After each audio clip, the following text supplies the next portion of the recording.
the methodology as well part of the manual of the PFA training program. May I know if you have improved this already or not yet?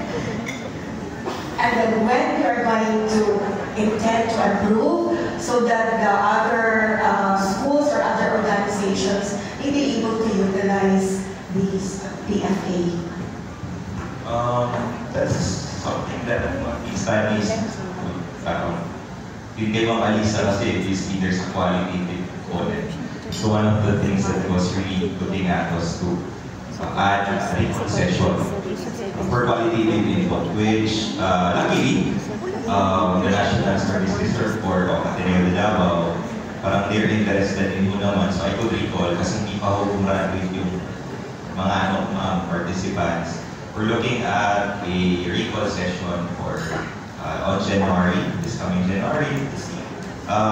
Yung context ko, because the numbers can only tell us, so we also want to know paano nila na-apply, kanino nila nagamit, and how the training actually helped them and the people around them. And siya yung first methodological na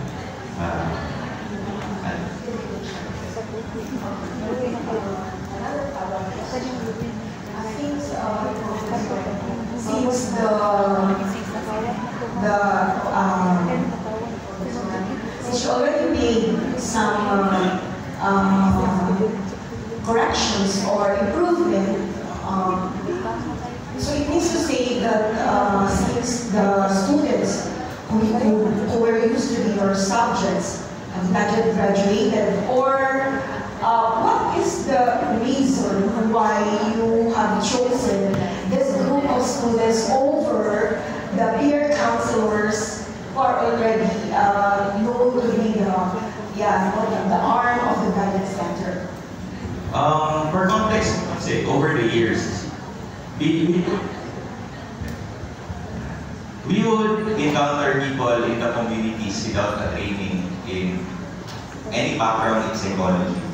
And this happened since, again, from 2011 as a volunteer, we would always mingle with the barangay workers, the nanays, amazing, very diverse individuals. So when choosing the sample, the thing in mind was to really mimic what would happen in the field. And in the field, because we would easily tap mental health specialists and professionals, the sample had to be non-mental health trained, walang background talaga para kumbaga sanitize